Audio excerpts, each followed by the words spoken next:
We are live on the electronic computer machine. I'm Dave Rubin. This is the Rubin Report, and welcome to another Friday Roundtable extravaganza. We've got two rookies with me today. That's right, two new voices for you. Joining me today is a British author and journalist, Peter Lloyd, and a reporter for Turning Point USA and a writer for the Post-Millennial, Savanah Hernandez. Peter and Savanah, welcome to the Rubin Report. Thank you for having us. Thanks for having me. I feel honored as the Brit in the room, considering you're all supposed to be racist in America. I feel very flattered. Well, I have no doubt that even across the pond, you guys are all racist too, and that's going to be what we're going to figure out today. But actually, that's a good place to start because, Savanah, we played a video of yours earlier in the week. You went viral on the internet because you were out. What university was this at? Was that UC Davis? UT Austin in the heart of Texas, sadly. Oh, that makes it even worse. You're in Texas. Mm-hmm. You're in Texas, although Austin is a little bit of an odd situation in Texas. And I want to play a portion of this video because basically you go out there, you talk to kids about their privilege and some of the things that they seem to be confused about. And lady, you were doling out red pills. It was absolutely beautiful. Take a look. I grew up as a white man, and you're the exact opposite, you know? And so it's like my experiences are going to be different from yours. How come? I think, there's a thing of like white privilege. What privileges do you have that I don't have? Oh, see, that's the question I keep asking myself because like in this day and age, like all the laws, I say all the laws, it's hard to speak on something I'm not fully knowledgeable of. So like, I'm sorry if I like make a mistake in saying this, but it's Don't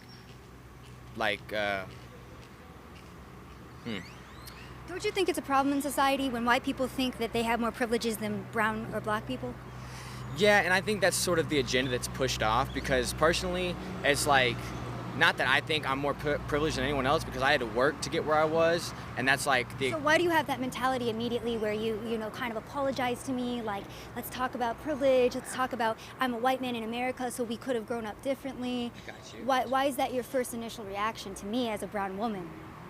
Wow, you're getting me good. See, these are the kind of conversations that I love having. And I think it comes from a place of like, I wouldn't say caution, but like in this day and age, people are so quick to judge and react and cancel. And so I guess it's that like caution to go into an interview like this. I'm like, I don't know where we're at, but now I know where we're at and I can like go for real.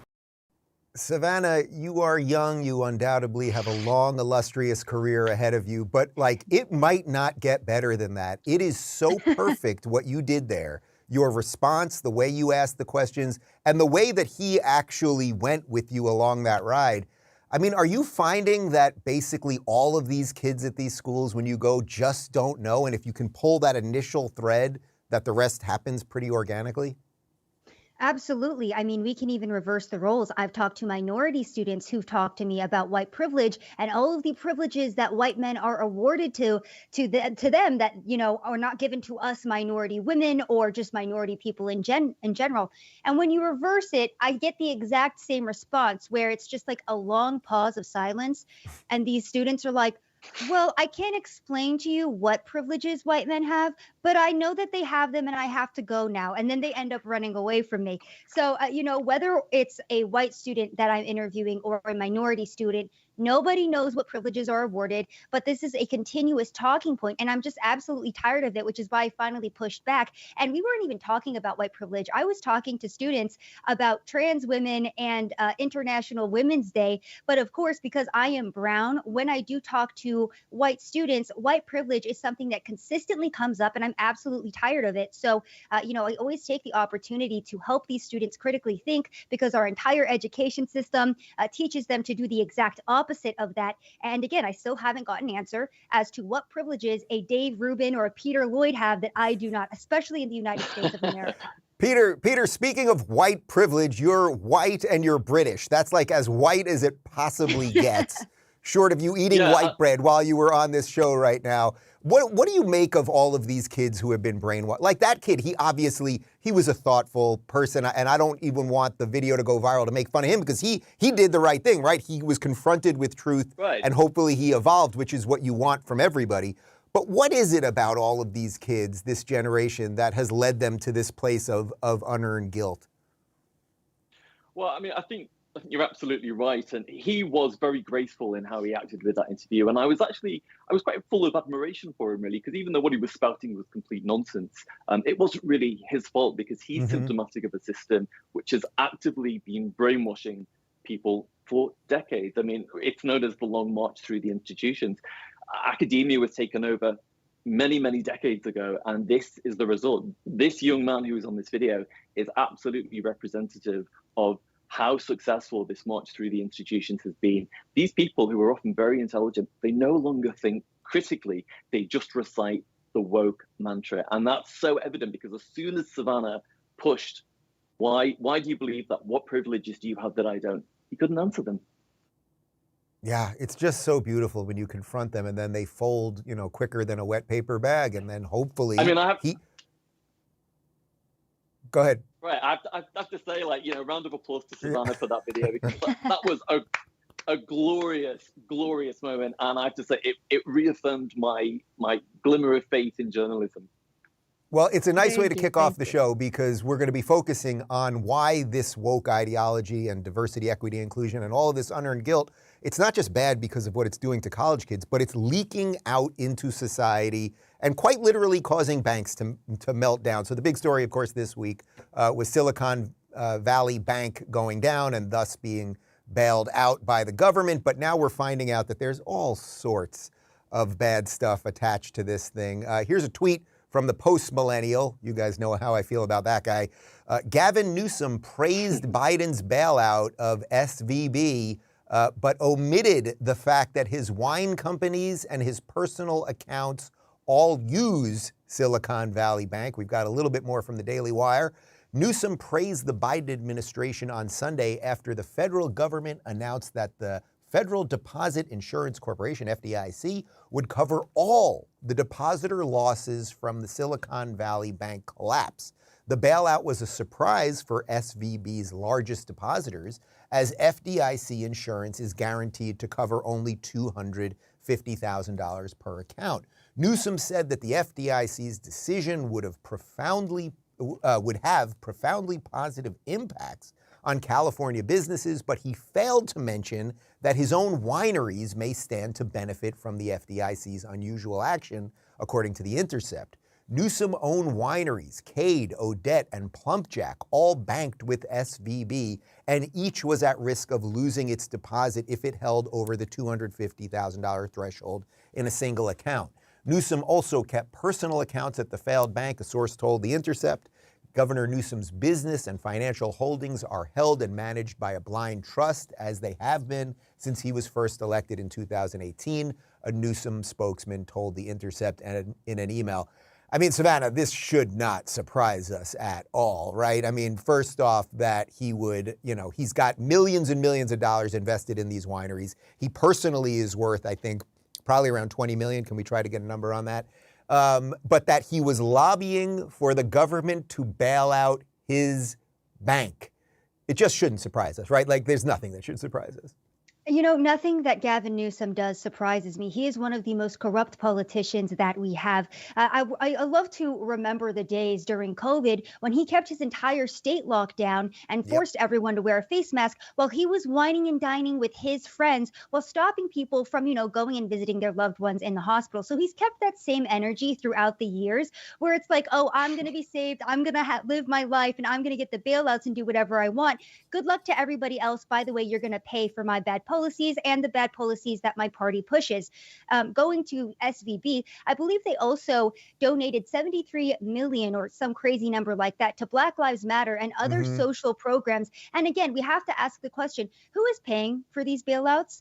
That's right, us, the American taxpayers. It's an absolute joke. This administration has run this entire country into the ground, and this is a direct result of diversity, equity, and inclusion. It's an absolute joke, and you can look at the diversity hires that are currently in the White House, like Pete Buttigieg and Kamala Harris. Pete, by the way, I confronted in East Palestine for his horrific response to the people of Ohio who were impacted by that toxic train derailment. Why is it that we have such slow response from this government? Why is it that when Joe Biden comes out and says the banking system is safe, we all automatically know, in fact, that the banking system is not safe? This is, again, this administration is a joke.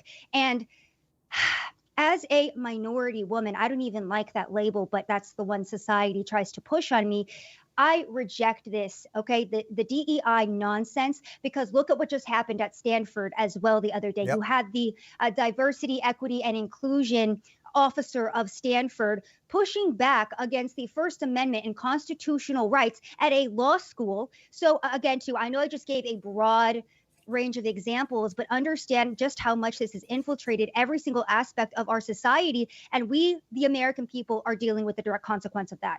Yeah, well said. And that's exactly why I set up the show the way we did this week, because I think still, for whatever reason, a lot of people still think, oh, no, it's just happening on college campuses. No. And a weird selection of purple-haired kids will get out into the real world and things will be different. But Peter, I don't know if you saw this, but at SVB Bank, they had a diversity, equity, and inclusion department of many, many people, and they were focused on those programs. They only had a chief risk officer for about 3 months. And then you wonder, why is it that they were investing in all of these highly risky companies and the company basically went bankrupt? Shocking, right? Right. Right. And that risk manager, she was busy off creating a lesbian visibility day and something to do with Black Lives Matter. I mean, because the very first thing I think of when I go into a bank and deposit money is, how diverse is it here? How many Black disabled lesbians are behind the desk? And, what are you doing to mark certain days of the year? It's so ludicrous. And quite frankly, the bank deserves to collapse. There should have been no federal intervention at all, not least because it's going to benefit a very, very small minority of Californians under Gavin Newsom's power. So it should have been allowed to just collapse and go away. But, maybe, I don't know. I for one, was completely surprised that Gavin Newsom did this, because it was like, okay, he was the guy who dined at French Laundry without the mask while mandating everyone else. And okay, he was the guy who had the affair with his AIDS wife. And okay, he's a pathological liar. But we should really believe him now because he was just acting in the best interest of Californians. Yeah, sure. Well, isn't that Democrat privilege more than anything else, right? We always talk about privilege in this country. I keep arguing there's one privilege. It's Democrat privilege. You can ruin everything. You can wreck every institution you're part of. You can do all of the wrong things. And just as in Gavin Newsom's case, you will go from mayor to governor. And the guy's got his eyes on the White House, obviously, Savanah. Exactly. This is something that I've seen in my own career as a journalist, right? I have worked as hard as I can to go out on the street, cover these stories, and just tell the American people the truth.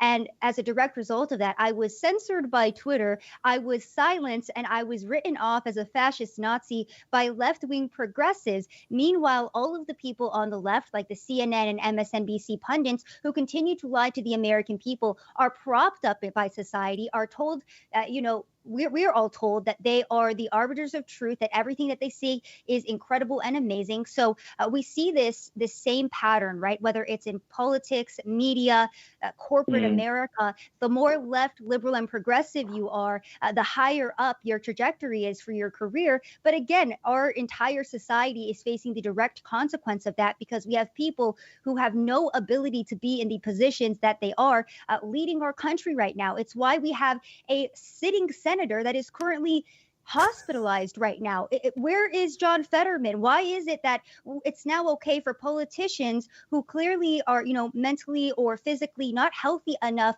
to actually hold their positions in leadership positions? Why? How did we get to this point? And nobody's asking about Fetterman, which is incredible. It's like literally nobody's asking, which reminds me, remember a couple months ago when Joe Biden out of nowhere said that he had cancer? And then everyone was like, no, it's not that he has cancer. It's that he has dementia. It's like we ask so little of these people.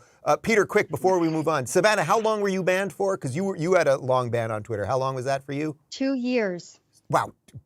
You should have stayed off, to be quite frank. But Peter, you were also banned. You were banned for how long yourself? Yeah, I was in the gulag for 18 months. 18 months, 2 years. I got to tell you guys, you probably were happier, quite frankly. Yeah, probably. Just one quick thing, Dave, before we move on, talking about the Democrat privilege.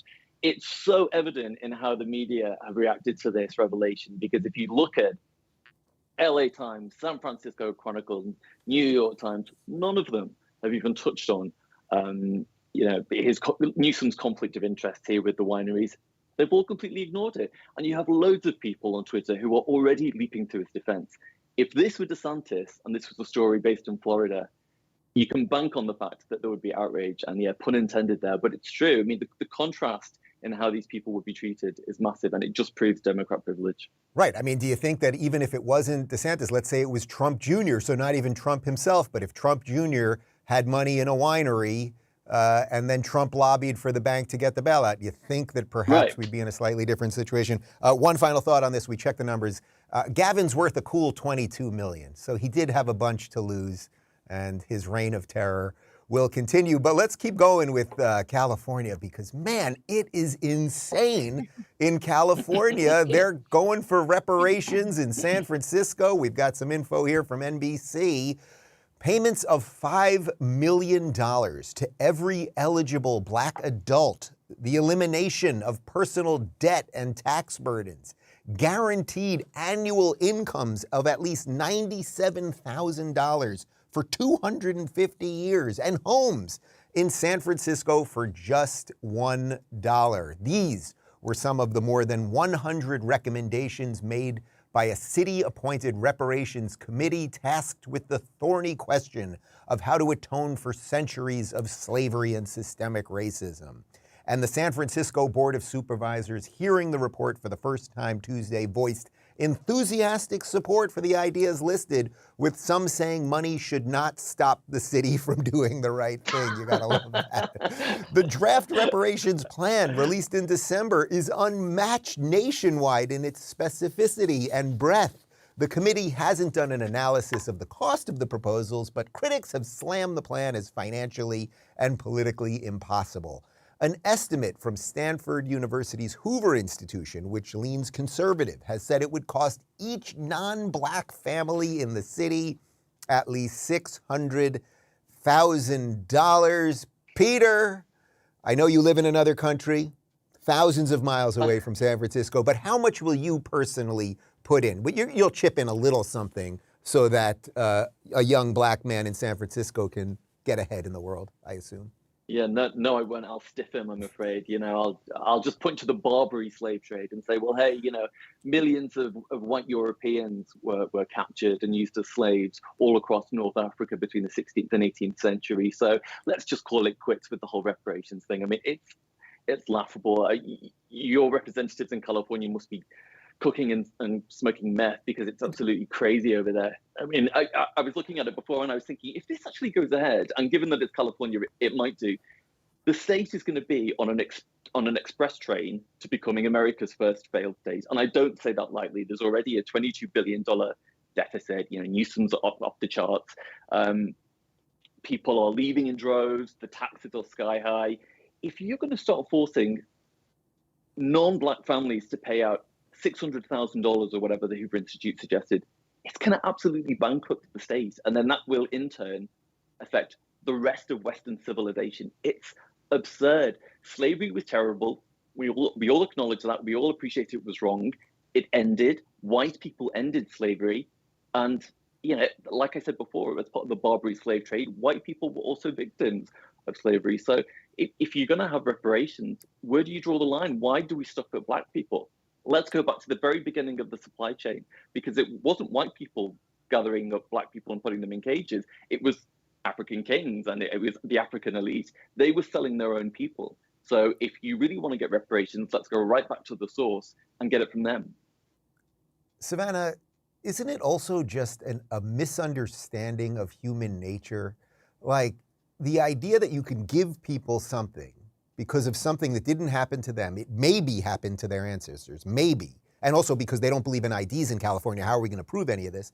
But the idea that you could hand them a certain amount of money and then psychologically they'd be like, okay, we're good to go, thanks, won't need anything else, really appreciate it. It just doesn't pass a basic Psych 101 snuff test.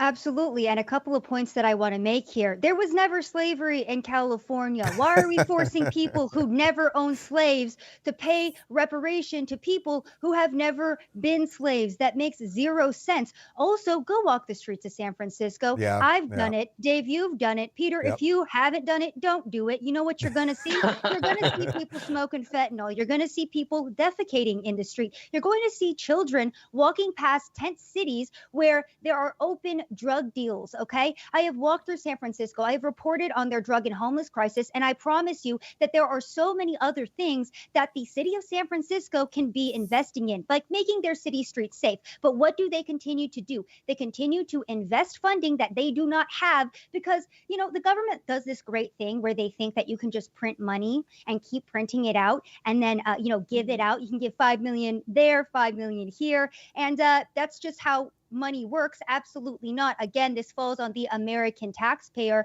So just like that article stated, this is not even financially feasible. And to the point of giving a Black American $5 million, our education system does not even teach Americans how to properly handle money. So guess what? You can give Right. $5 million to somebody. Yeah. And if that person has no idea how to use money, guess what? They're going to be broke in another couple years. I think that's the reality of it. Our education system doesn't teach young Americans how taxes work, how credit works, how money works in any way, shape, or form. So you truly can take somebody in poverty, give them $1 million, and a couple years later, they could very well be poor again because money is a tool that we do not teach the American individual how to use. For the record, Yeah, here and in the free state of Florida, we are teaching financial literacy right now. DeSantis Good job, just Ron signed that, so DeSantis. it's a little bit different here in Florida than it is in Cali. Peter, go ahead. I was just going to say, let's also not pretend that this policy won't be abused, because it will do. If this is brought in, you're going to have a lot of Rachel Dolezals in the future moving to California. I tell you, you're going to have a lot of people pretending to be Black in the hope of getting $5 million. I mean, hell, I'd like $5 million. Maybe I should consider it. Peter, Right, Peter, Jimmy Kimmel might go back in blackface just to see what kind of cash he could get.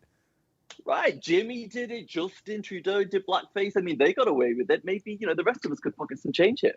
Peter, though, I do want to correct your terminology really quickly here, though, because you said pretending to be Black. Please, they're identifying as Black, because you can identify as whatever you want now in the modern day, okay? Thank you. I know Media Matters watches the show every day, and they're just waiting for one of us to say something wrong. It's so just important. Incredible. Also, just one other thing on this. I mean, the resentment that it would cause, even if you believed it could work, even if the money was there, all of that stuff, the resentment that it would cause the average white or Asian person, say, or Hispanic person living in San Francisco, when their neighbor suddenly is driving a Bentley and living in a sick house on the top of the hill, and it's because of the money they put in, they're actually going to create racism.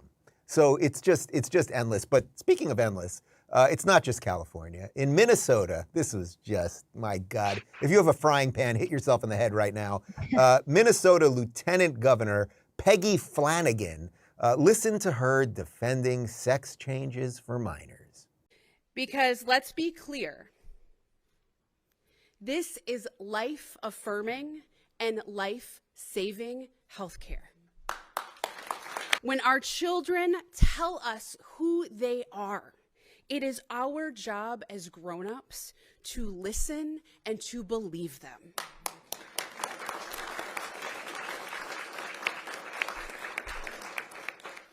That's what it means to be a good parent. You know that meme from Billy Madison, everything that, oh, you got a frying pan. That was, I don't know how you got to the kitchen that quickly. The size of a flat in London these days, I'll tell you. Everything she said there was complete insane. It's not affirming care to chop someone's genitals off. Peter, you've talked an awful lot about this. Go ahead. Yeah, it's staggering. And what's really worrying is that this debate just doesn't seem to be making any headway. I mean, how can anybody justify allowing minors whose frontal lobes aren't even fully formed yet to make life-changing decisions about their bodies? It's absolutely astonishing. And it's proof that mission creep can become really, really dangerous.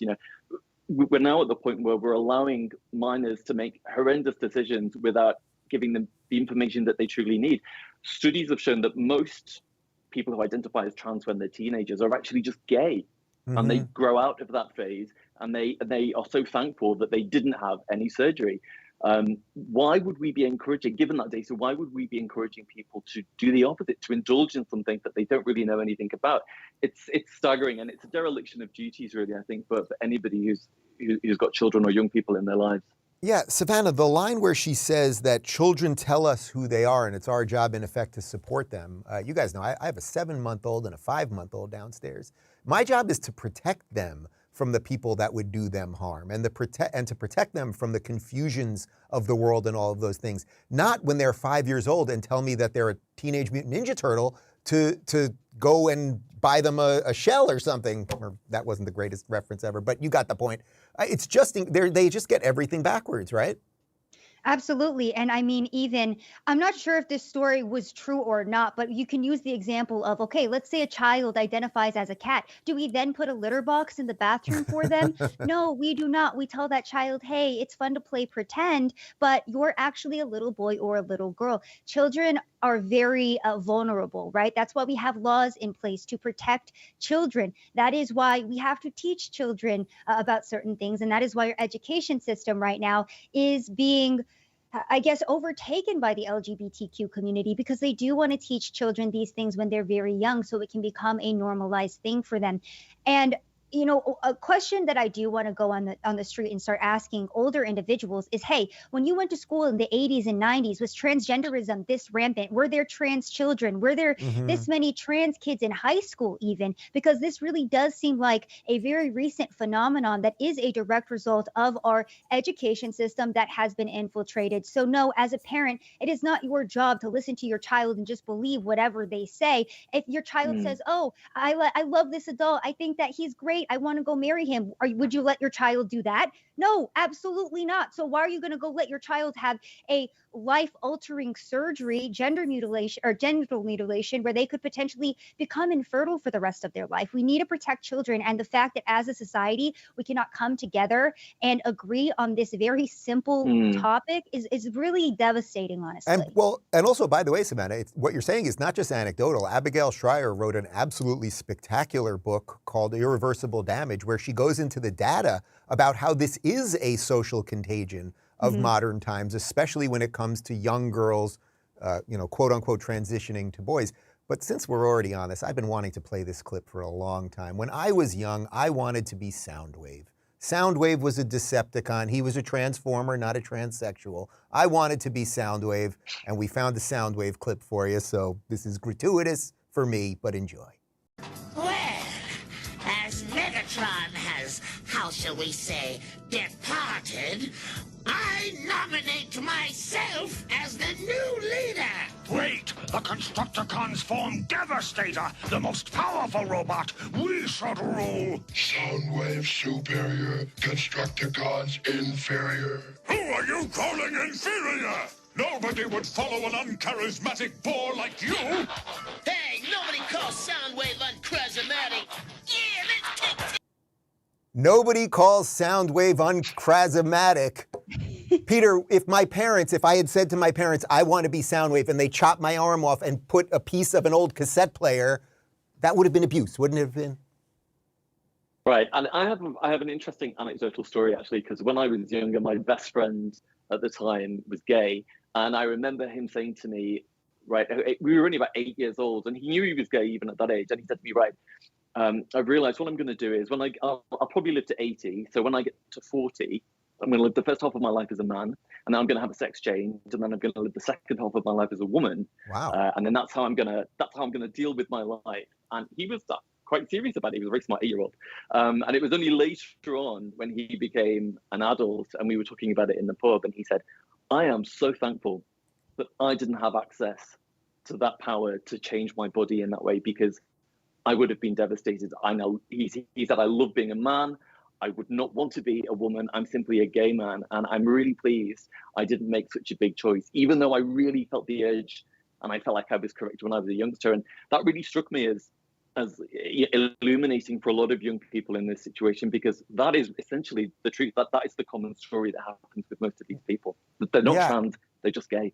Yeah, and as Jordan Peterson often talks about, even if you fully acknowledge that the mental state of a trans person, that that some percentage of people genuinely 100% believe they are in the wrong body, The idea that you can alter your body and somehow your problems are going to go away on the other side after all of the money and all of the surgeries and all of the hormone therapy and all of those things, that you're going to look exactly the way you want to look and be able to find the partner who, you know, is just right for you and all of those things.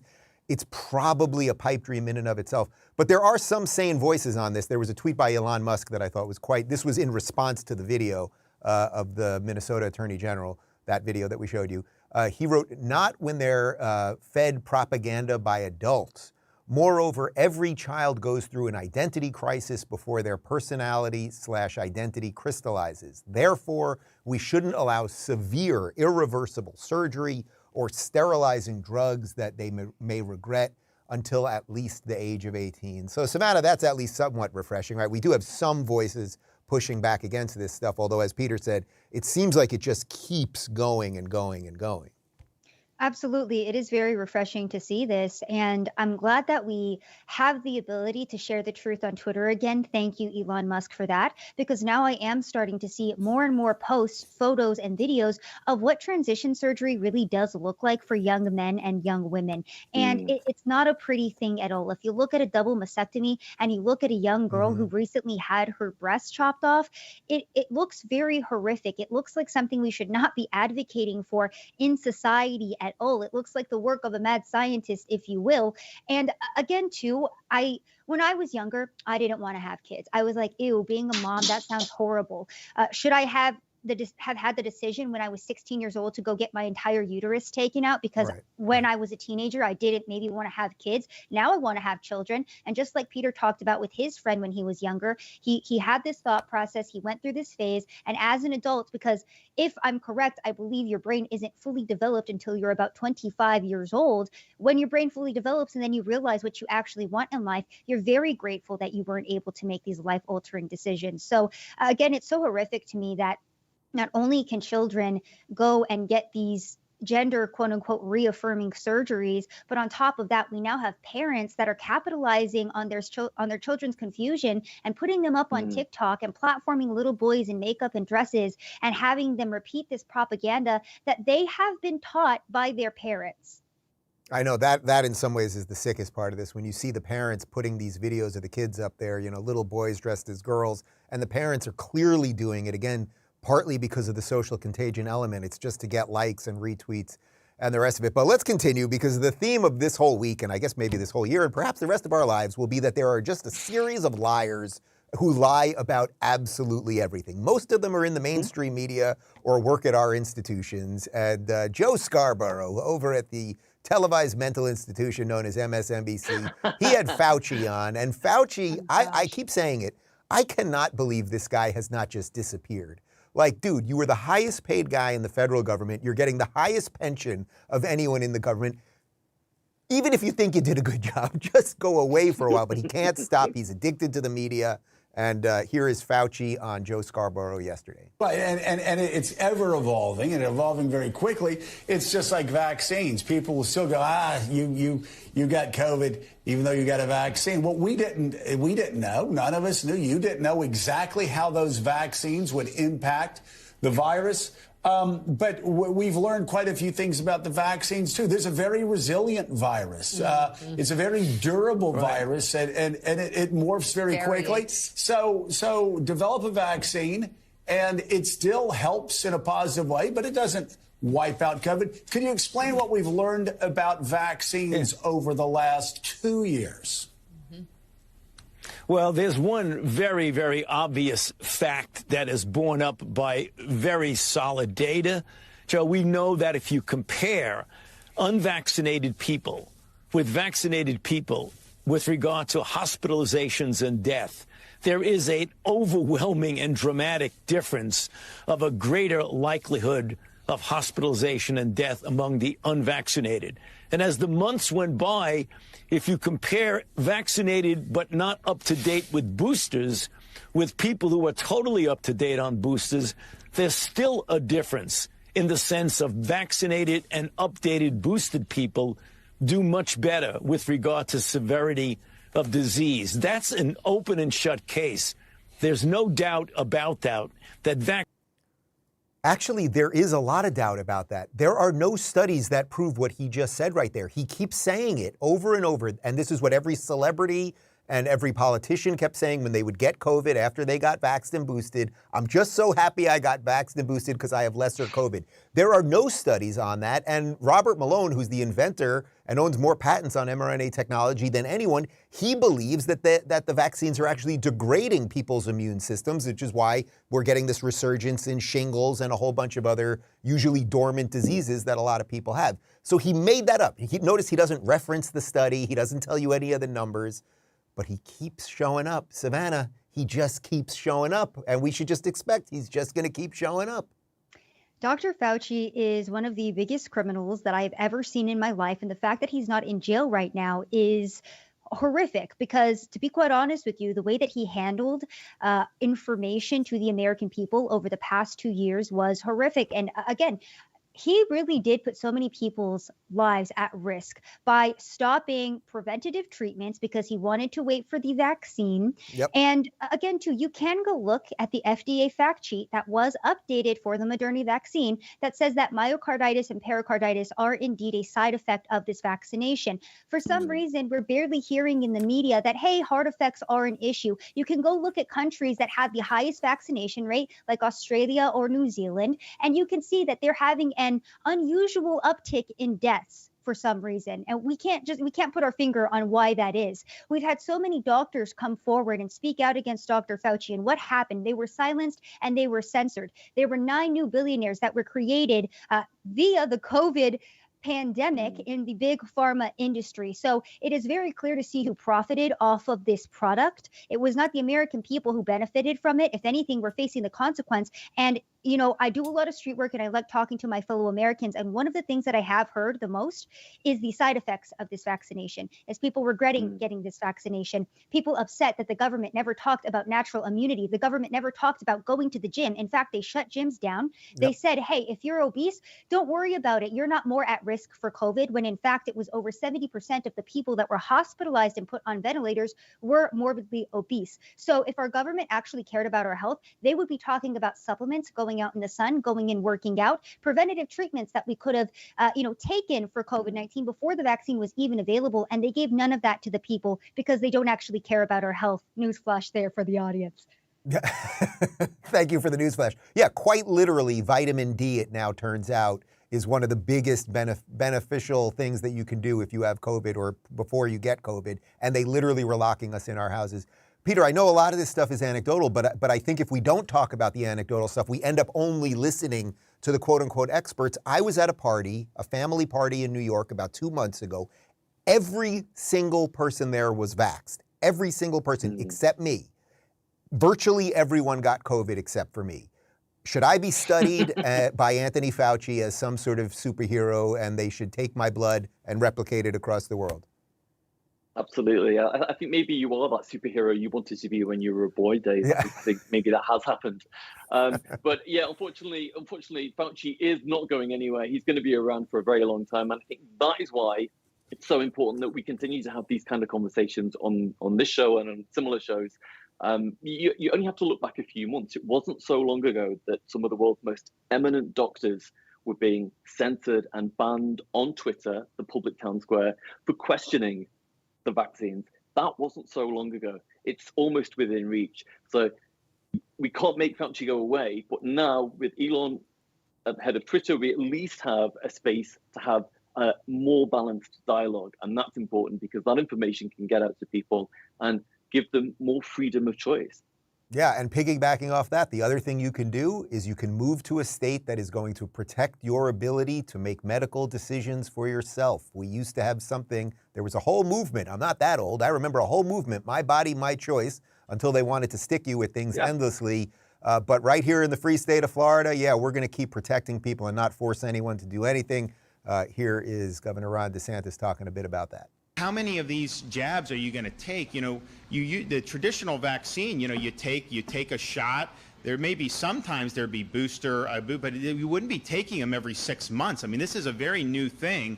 And it got to the point where to kind of cover up the lack of efficacy, they would do things like these politicians, they would do the jabs, then they'd get COVID, 3 months later, and they would like tweet out, I have just been diagnosed with COVID-19. I am so thankful that I am vaccinated against COVID. And I'm just thinking to myself, if you took the measles vaccine and then got measles the next year, you would be upset that it didn't work. You wouldn't be thanking the MMR shot. So it's just incredible. Peter, one of the things I always talk about on the show is that when you hear someone telling the truth, it's just refreshing. Like, you feel better, because I think the truth is such an integral piece to humanity that it literally has a physiological effect on you. And that's what I feel when I'm listening to someone tell the truth versus Fauci. You're sitting there like, you just feel this. Well, now I feel really a hatred towards him at this point. But the truth, it will set us free, will it not? Right, absolutely. And there is something primitive within us that recognizes truth. It's part of our survival mechanism. And like I said before, that is why it's so important that shows like yours and people like you still have these honest conversations, even when you've got big pharma and the rigged media working against it. It's really crucial. In fact, it might be more crucial than ever to stay honest and operate on fact regarding this issue. I mean, people literally dying. It's hugely important. It doesn't get much bigger than this. Savanah, I'm going to give you the last word, but before I do, I wanted to mention that I believe it was yesterday's show, it might have been on Wednesday, we actually got our first ever fact check from the United Nations because I questioned climate change. So they put an official climate change fact check under our live stream from the United Nations. And if the United Nations thinks you're a bad guy, to me, you're probably a good guy. So I feel pretty good about that. Savanah, just bring us home on the basic idea of how do we break through the nonsense. Fauci, MSNBC, it's not going to stop. But some people will be fighting for truth. And to me, that's why I keep playing so many clips of DeSantis. It's like he's doing the best job at that at the moment. Definitely. Well, the way we break through is by going to alternative media sources. And did the UN fact check you because you brought up Greta Thunberg's tweet that she deleted from 5 years ago, where she said that we were all going to be dead by now, that top climate scientists were saying that if we don't get climate change under control in 5 years, we were all going to be gone. That was 5 years ago, by the way. Is that why you got that fact check, Dave? Again, too, that's why people gravitate to alternative media, to platforms like Twitter, because they know that they can find the truth there. They know that they can, look for alternative voices that are actually going to have the courage to tell them the truth, have the courage not to be paid off by big pharma, by all of these corporations, and actually say, hey, we have a problem in society. Let's go ahead and fix it. And let's fight for our constitutional rights. Let's fight for our truth. So I'm happy that you have the audience that you do. They're all clearly free thinkers. And, that's the best way we break through. Also, be a part of your community. Go out and have hard conversations with people and really try to go and, speak to your fellow American. Maybe try to do what I did with this UT student and just ask those critical questions and have people start thinking for themselves as to why they think the way that they do. Savanah, you know how to end the show. That was chef's kiss. Thank you. You both were absolutely spectacular. I'd love to have you guys back. I'm going to continue at RubinReport.locals.com right now for subscribers only. So if you want to join us over there, feel free. You guys have a great weekend. We'll see everybody else on Monday. Thanks. Where the hell are we?